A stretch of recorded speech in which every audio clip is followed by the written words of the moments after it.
Recently, I found a document that reminded me of a good time in life, mainly because of how hectic the event was. This paper is nothing special, it's just a paper on autonomous driving, but it's what happened throughout that project that makes this project so legendary to me. Now, to get the baseline of this was a persuasive essay project during the junior year of high school for me. And this project was divvied into three parts. You would A, have to write a paper that was 2 to 3 pages minimum. B, you had to create a PowerPoint slide presentation to accompany that. And C, you had to create a survey and upload it to a Google Drive for everyone to access and answer so that you could take your classmates' data about your topic and put it into your paper slash PowerPoint some way. But it wasn't about until a week into this project that we understood the hectic crisis everyone was dealing with. You see, one person named Johnny had a very bad string of luck, which someone decided to play a prank on Johnny. You see, since everyone has access to your links, they can see basically everything about it, or change it if need be, since everyone has editing rights to this Google Doc that has everyone's links to it. So, one guy decided to play a little prank on Johnny and changed to what the hyperlink went to. Instead of Johnny's survey, it went to Cornhub. Yeah, good old Cornhub. You know, everyone loves Cornhub, the place where all your corny needs are met. It didn't take long for the ace detective teacher to figure out who changed it, and you'll probably never guess the punishment the person got. I'll let you comment down below what you think happened to them. He got 3 days of detention for that. Only 3 days. For screwing up Johnny's entire survey and data. That's right, people had answered Johnny's survey and he had just lost that data to the wind. Big yikers. Now, to focus on me, I have two main flaws about me. A, I'm a procrastinator. I don't like doing work and I always hold it off to the very end, which segues into my second bad perk. I'm very lazy. I don't like doing work in general, especially when it comes to schoolwork. I'll do work when I feel like it. Yeah, I'm a very bad role model. Do not tell your kids to grow up like me. Kids, write your papers ahead of time. Write them 16 times for all I care. Just don't be like me. That's all I ask. And so, what ends up happening is I hold all this off to the very end. I'm too busy browsing Twitter and YouTube, but I have a good idea what my paper's going to be about. And I can always write a PowerPoint slide presentation very quickly, and I can make it look as interesting and as fun as coolmathgames.com. You know, coolmath.com, ladies and gentlemen. I could make it that interesting. That's how engaging my presentation would be. But as the deadline grew closer, the more people panicked, because the teacher had come up with a sort of roster of how things would be presented. And Group A would present on the very next day of, everything being submitted. So the day you turned everything in, the very next day is when we start presentations. Group B would follow the day after, and if it was a weekend, Group C would start on Monday, and then Group D the next day after that, till we were through with everyone. Can you take a guess at who was the very first person that had to present? That's right, yours truly. I had to present when I had nothing prepared. So one period before the class started, I had written my entire slideshow. That was all I could get done. I got my PowerPoint presentation down and I submitted it. Thank Christ in heaven, he found it throughout the entire mess, because I rushed to submit it to him and I had feared I put it in the wrong thing. Even then, I think he accepted that you could put it on a flash drive and then he would just plug it in his computer. But in which case, I don't want him looking at the terabytes of porn I have on my flash drives. That's for my eyes only. That's after years and years of scavenging, of treasure hunting for the bestest and finest adult entertainment around. Okay, that's for me and me alone. But then I came up with my crisis. I knew my data was in my slideshow, I just knew that. I don't really remember anything else about my slideshow. And I had no paper to go with it either. So I'm sitting there with 2 blank pieces of paper, and I'm cupping it in like a half C shape so that no one can really tell that the pages are blank. And so I did what anyone else who has faced a night of stand-up has ever done. I ad-libbed. I decided to go off the dome on this one. And so began the very hectic crisis that was my presentation. To get a grasp of how it felt when I was giving this presentation, if you've ever seen a Chris Farley or John Candy sketch, it felt like that.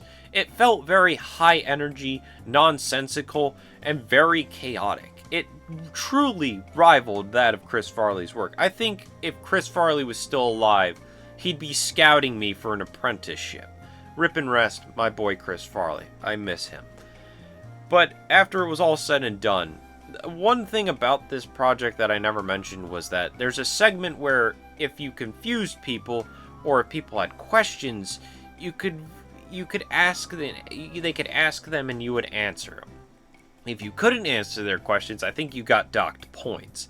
But everyone just kind of stood there in silence and shock, kind of questioning what in God's green earth they just witnessed. It was, without a doubt, a horrendous performance, and I was ready to face the F that was coming my way. Now, Johnny's presentation, may I remind you, had no data.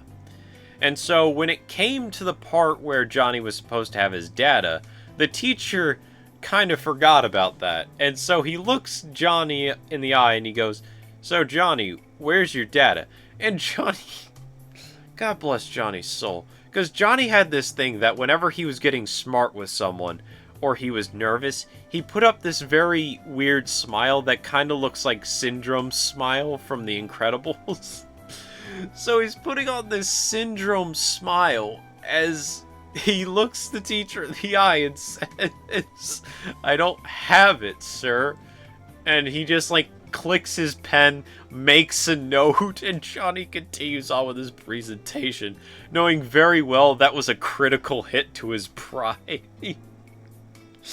After that, we had a very weird batch of presentations. There were a lot of presentations people didn't do well, mainly because their arguments were very Swiss cheese-like, so there were a lot of holes in it, and you could very easily poke those holes.